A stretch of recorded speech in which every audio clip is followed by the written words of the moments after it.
Look, from now on, this is your new home. Unfortunately, we don't need a sick person." I was suddenly told that and unwittingly taken by car, only to find myself at my aunt's house before I realized it.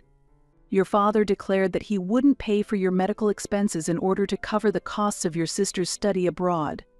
Lost for words, I was in a daze, but my aunt warmly welcomed me. "Sonia, won't you become my child?" she proposed, and from that day, I began a new life as the child of my aunt and uncle. And 10 years have passed. My name is Sonia. I have 2 sets of parents. I regard one set as the worst and deeply respect and cherish the other. You might wonder why I have 2 sets of parents. It's because my illness complicated the bonds within my family. Since childhood, I've had frequent unexplained seizures, constantly requiring attention. While the symptoms are somewhat controlled by medication, stress and fatigue make seizures more likely, which is why my parents strictly told me to avoid exercise. I was always a mere spectator during gym class and couldn't play with my friends freely. On the other hand, my younger sister Noelle, who is 4 years younger than me, was energetic and talented, carrying all of our parents' expectations as she grew up. She was particularly passionate about basketball. In elementary school, she joined a local mini basketball club that was well regarded, and her talent flourished. She later joined a famous sports club. Her skills improved remarkably, and in games she always played as a starting member. As a representative, she led the team and actively competed with older players during practice. I felt proud watching her, yet a little envious. During this time, my parents began to make a clear distinction between how they treated me and Noelle. This was especially true in terms of meals. Noelle received nutritious homemade food. For me, it was mostly simple bread and instant soup. Sometimes I would get leftovers from what Noelle didn't finish. There was also a disparity in clothing. Noelle wore trendy children's clothes, while I was given hand-me-downs. For birthdays, Christmas, and school promotions, Noelle was treated specially, whereas I was often neglected. This discriminatory treatment became a part of my daily life. "Big sister, won't you play basketball with me?" my innocent younger sister would always ask cheerfully. She held the ball and looked at me with shining eyes. "Sorry, I can't do intense exercise," I reluctantly answered. Noelle looked up at the sky, pondering, then suddenly smiled. "We can at least pass the ball, right?" While saying this, she tried to hand me the basketball. I thought I could handle just practicing passes, but my parents disagreed. My mother was especially strict. As I reached to take the ball, she forcefully shook off my hand and yelled loudly, "Sonia, you never know when you might have a seizure, so don't do anything." Startled by her shouting, my sister froze in place. The ball dropped to the ground and slowly rolled away. Picking up the ball, my mother returned it to my sister with a smile. "Noelle, let's practice passing together," she said. After glancing at me, she spoke kindly to my sister and walked away with her. After they left, I felt a deep sadness and irritation, and I cried alone. A memorable event occurred when I was in the first year of middle school, and Noelle was in the 3rd grade of elementary school, on a spring day. I felt unwell from the morning and was bedridden. Due to my sister's important game, my parents left me at home and went to the match. When I'm feeling ill, it'll be more likely for me to have seizures, I thought. The overlap of feeling unwell and being left alone heightened my anxiety, accumulating stress, and by noon I had a severe seizure. Feeling the danger, I immediately called an ambulance. When I woke up, I was on a hospital bed. Just as I woke up, a nurse who came to change my IV noticed and smiled at me. "Sonia, you're in the hospital. Do you understand me?" she asked, and I nodded in response. Looking carefully around, there was no sign of my family in the hospital room. "Excuse me, has my family visited?" I asked. "The family is scheduled to come tomorrow morning. You'll be on your own tonight," the nurse replied. This confirmed that my parents and sister had not yet returned from the basketball trip. Even when I'm taken away by an ambulance, nobody's worried about me. It's like I'm not family, just a nuisance. I thought to myself as tears welled up and blurred my vision. I covered my head with a blanket and cried silently. After being taken away by an ambulance, my parents, facing criticism from the neighbors, started leaving me at my aunt's house, who is my father's sister. My aunt and uncle work at a game development company, and as they had no children of their own, they were always happy to have me over every week. It's fun having Sonia around. It's like having our own child. My aunt would always say. They loved games and would teach me about their favorite ones, which made me look forward to visiting. One notable game was one they developed together, set in a fictional world. It was incredibly engaging, and I would play it for hours. They always served me the same meals they ate themselves. My aunt's cooking was exceptional, and I often asked for seconds. I've always wanted to pick out children's clothes, my aunt said as she joyfully chose clothes for me. Visits to my aunt's house became my emotional support, making me feel cherished and providing a place of solace. As the first term of my first year in junior high came to an end and summer vacation was approaching, my father took me to my aunt's house. The car was packed with luggage, and I was excited about the prospect of spending the summer vacation there. After arriving and unloading my things, my father unusually came inside, appearing to be in a good mood, but my aunt looked concerned. Feeling the unusual atmosphere, I began to feel anxious. However, since my relationship with my father was not very good, I couldn't ask him directly about my concerns. While I was trying to gauge the situation, my father spread his arms wide and cheerfully said, "Look, from now on, this is your new home. Unfortunately, we don't need a sick person." What? I was shocked, and my father's voice was jovial. Even though my aunt and other relatives were angry, it seemed my parents were not listening. Their minds were completely occupied with my sister's basketball scholarship abroad. "To cover the costs of your sister's study abroad, we won't pay for your medical expenses." No matter how much my aunt and uncle tried to persuade them, their efforts did not reach my parents. "If you stop the treatment for her illness, I will take Sonia in," my aunt declared resolutely. My parents readily accepted the proposal. That's how I learned that my parents had let go of me. Speechless and shocked, my aunt gently spoke to me. "Your father said you wanted to leave home too." That's why I agreed. "But seeing your reaction now, it seems you weren't told anything. There's still time to fix this. You should have a proper talk with your parents and reach a conclusion." Is it still possible now?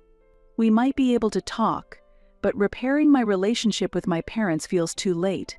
I can't think of them as family anymore. I shook my head vigorously as I met my aunt's gaze. "If it's okay with you, Auntie, I want to stay here.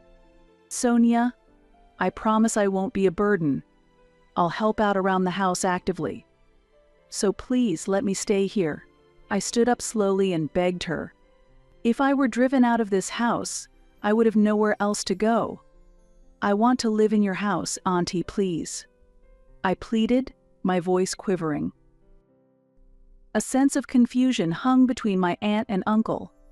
I was anxious about how they would react, unable to stop my body from shaking. Then, my aunt gently stroked my head. "Sonia, won't you become our child?" I looked up to see my aunt and uncle smiling warmly at me.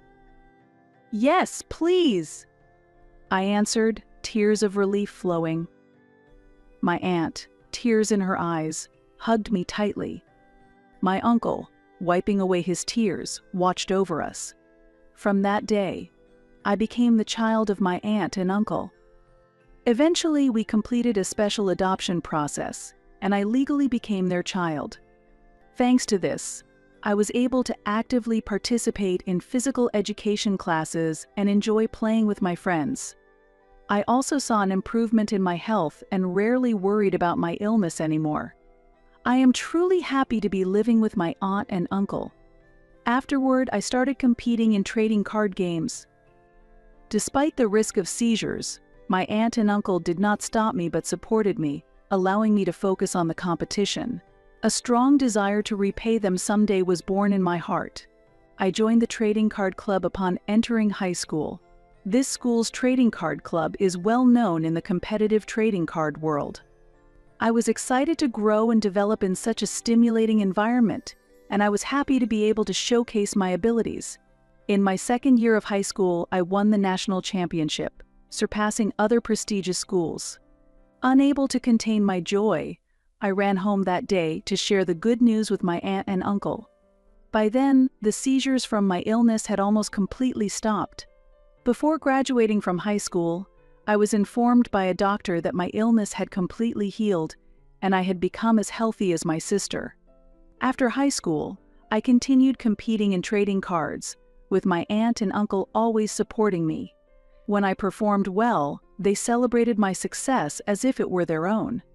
I started to achieve stable good results after turning 20. Now at 22, I am known as a top player and recognized as the queen of trading cards. It has been about 10 years since I was taken in by my aunt and uncle. I thought it might be time to give something back. Christmas is coming up, and I want to make my aunt and uncle happy, I thought. I made plans while feeling the cold winter air on my way home. Upon arriving, I noticed several unfamiliar shoes at the entrance. I'm home. Is someone here? I asked as I entered the house. In the living room, a high school girl was sitting on the sofa, and my aunt greeted me as I walked in. Welcome back. Who is this girl? I asked reflexively, but she seemed familiar. Wait, that face. Noelle, Sonia? I heard her voice. She had grown so much that I didn't recognize her immediately, but she still had the traces of her younger self. When I called her name, her face twisted as she began to cry. Sonia, you remembered me? I'm so glad, she said. Yes, what's going on? I was unsure how to react, but then my aunt started to explain. Noelle ran away from home. What? I exclaimed, looking at my sister in surprise. Noelle nodded, wiping away her tears. Ran away? What do you mean? Sonia, help me, Noelle said with a trembling voice.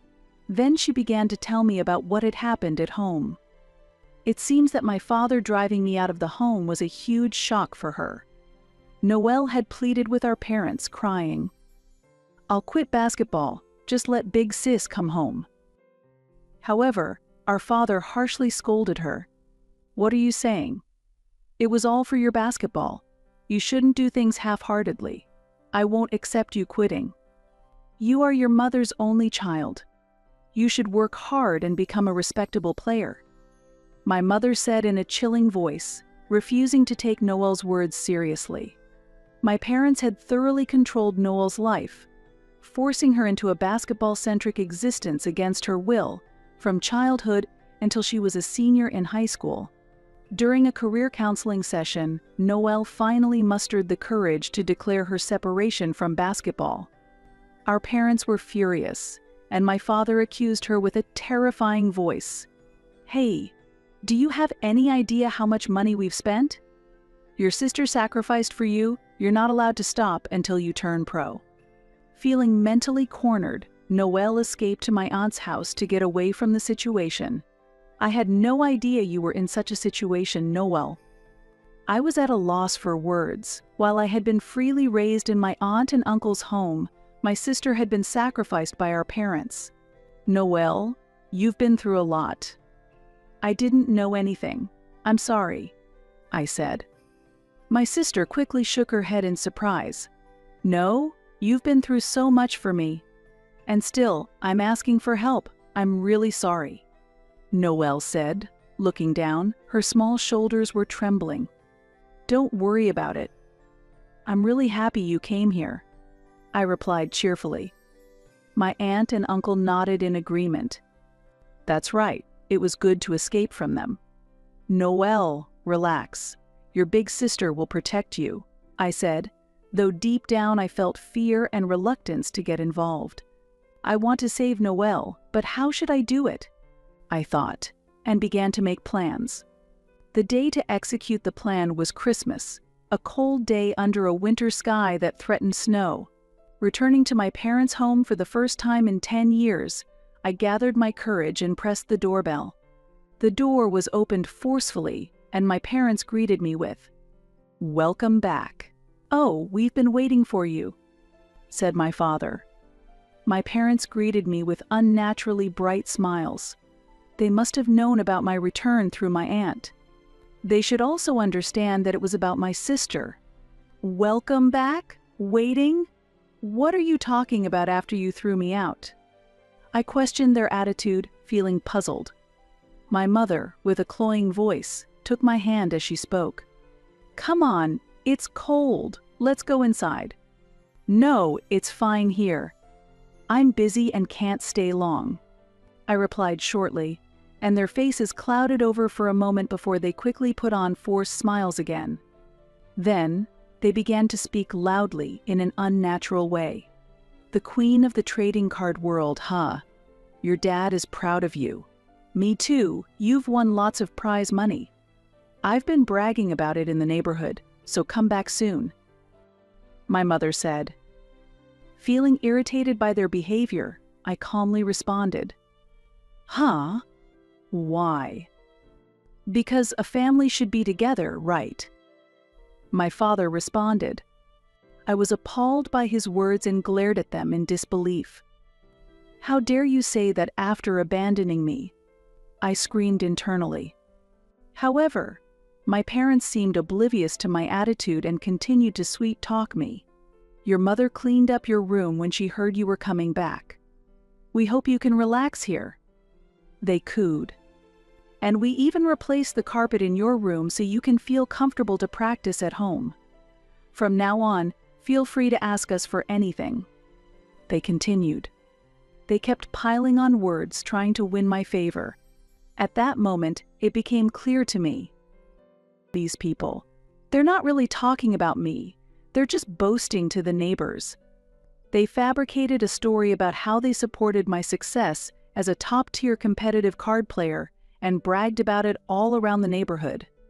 Sending my sister to basketball studies abroad was also just an action done for the sake of appearances. I watched my parents with a cynical smile. Truly appalling. Your selfish efforts are meaningless. Actually, I'm planning to quit competitive trading card gaming in a few years. What? My parents were shocked. My father was at a loss for words, while my mother looked stunned. Competitive card gaming requires reflexes, concentration, and physical stamina. I can't keep competing with the younger players forever. I plan to retire after earning a bit more prize money. While I spoke cheerfully, my parents were clearly disturbed. "So, what will you do after you retire?" my father asked. "Well, I might be unemployed for a while," I answered with a smile, watching their reaction. The fake smiles on my parents' faces disappeared, quickly replaced by angry expressions. What a nonsense. Being unemployed without a proper job. Do you have any idea how embarrassing that would be at work? I can't even imagine, my father exclaimed. "Yes, so you can forget about me." "I never intended to come back to this house anyway," I replied. "How insolent," my father shouted. His voice echoed through the quiet neighborhood, causing my mother to panic and look around, wary of the neighbors' eyes. "Firstly, I came here today to discuss Noelle's situation. She is currently living healthily with me at our aunt's house." "What did you say? Have you kidnapped her? That's unforgivable. Give her back to her mother." Facing my mother, who suddenly pretended to be a victim, I stared her down and declared firmly, "No, I have no intention of giving her back. Absolutely not. I will take care of my sister." "What are you talking about?" "I will call the police." While they were agitated, I observed them calmly and responded clearly. "I've already explained the situation to the police and reported it to Child Services. I've consulted with a lawyer as well. In fact, you are the offenders." What did you say?" I have been consulting various professionals to continue supporting my sister, considering the possibility of being accused of kidnapping by my parents. I've also been researching legal regulations. Since Noelle has reached adulthood at 18, she can legally decide her own residence and future, surpassing parental rights. Noelle, having left home of her own will to avoid negative influences from our parents, faces no legal problems in choosing to live with me, her sister. With this fact behind me, I confidently confronted my parents and engaged them in this conversation. Staying with you only brings unhappiness. My sister and I are not tools for you to flaunt for your own vanity. Out of the corner of my eye, I noticed a neighbor appear. Perhaps they had noticed the commotion and came to check what was happening. Now, I'll make the most of this opportunity to create a scene. Everyone. These people stopped my medical treatment to send my sister to basketball studies abroad. Honestly, it's an abnormal situation. If my aunt and uncle hadn't taken me in, I might not be here today. I shouted as loudly as I could. Oh wait, what are you saying? Ignoring my flustered mother, I raised my voice even louder to make my point. You forced Noelle into becoming a basketball player just for your own pride, sacrificing her childhood. Quiet down. My father's face was red with anger, and he reached out to grab me. However, I shook off his hand and continued fiercely. What kind of parents are you, saying you won't accept her quitting until she becomes a professional player? You only see your children as tools. Neither I nor my sister will ever return here. If you try to interfere, I will call the police. Just so you know, I'm already prepared to sue. That's why I came today. I fixed my parents with a stern gaze. They twisted their faces in discomfort and struggled to respond. Looking around, I noticed that many neighbors were watching our intense family argument from their windows and yards. The expressions on their faces showed surprise and concern. I vowed never to visit this place again. With that resolve in my heart, I left the house confidently. Time passed, and 8 years later, I reached a milestone at 30 years old and decided to retire from competitive trading card gaming. Originally, I planned to retire at 25, but I prioritized taking care of my sister and put my life plans on hold. Due to the harsh training she endured as a child, Noelle developed a knee injury, which led her to set a new goal of becoming a physical therapist. She had once dreamed of being a professional basketball player, but had to give up that dream due to her injury. After a year of preparatory school, Noelle finally advanced to a vocational school. During this time, I learned how much she had suffered under our parents, and I saw the harsh reality for the first time when she came to me for help. To make up for her past, I decided to support her tuition. Eventually, Noelle graduated from vocational school and earned her qualification as a physical therapist. She is now fully committed to helping injured athletes. One day, I'll repay you, Sonia. Noelle always says cheerfully. Every time we meet, her face is brimming with vitality.